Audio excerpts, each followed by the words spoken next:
Welcome to The Explainer. Today we are digging into the FAA's huge new proposal, a flight plan that could finally unlock the future of advanced drones right here in the US. Okay, so let's just dive right in. For years, we've all been hearing the promises, right? Drones delivering packages, helping in emergencies, inspecting bridges. But that whole future has basically hit a wall, a major bottleneck. And here's the core of the problem. If a company wants to fly a drone beyond where the pilot can physically see it, what's called BVLOS, they have to get special permission. Now, we're not talking about a simple form. It's this slow, incredibly complex, case-by-case process that just can't scale up.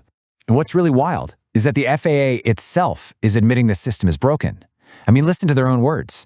They call the current rules a labyrinth and a patchwork. They know that trying to apply rules made for jumbo jets to these small automated drones is just completely inefficient. This timeline really shows you exactly how we got into this mess. You know, back in 2016, Part 107 was a fantastic start for basic drone flights. But for anything more advanced, we fell into this era of enablement through exemption, and that's what created this massive regulatory traffic jam.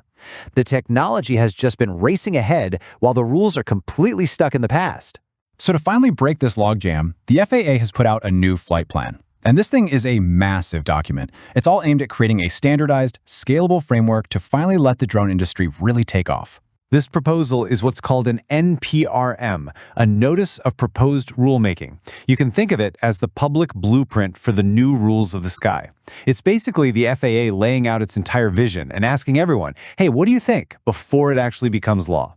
And the whole point of this NPRM, the absolute key to everything, is to normalize BVLOS, Beyond Visual Line of Sight Operations. This is it.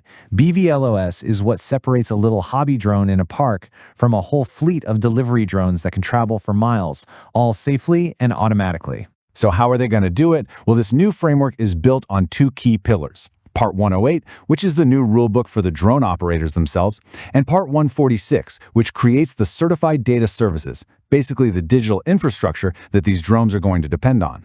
So let's start with Part 108. You can think of this as the new playbook for anyone who wants to run a drone service in this new world.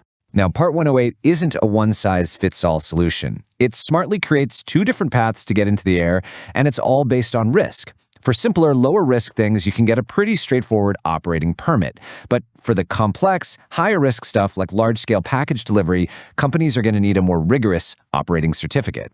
And you can really see how the FAA is trying to manage that risk by looking at these fleet limits for the simpler permit system. A package delivery company can have up to 100 active aircraft, but an agricultural operation is limited to 10. It's a really clear strategy to let the industry get its feet wet without, creating a total free-for-all in the sky. Okay, so if Part 108 is the rulebook for the drone operators, sort of their driver's license, then Part 146 is the rulebook for building the digital highways they're going to fly on. And this really gets to the heart of the matter.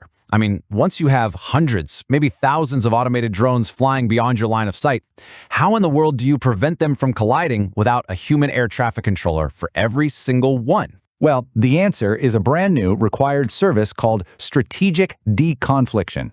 And honestly, this is a total game changer. It's basically an automated pre-flight traffic check. Before a drone's rotors even spin up, its flight plan gets sent to a network that checks it against all other planned flights to make sure the coast is clear. And the process is really pretty straightforward.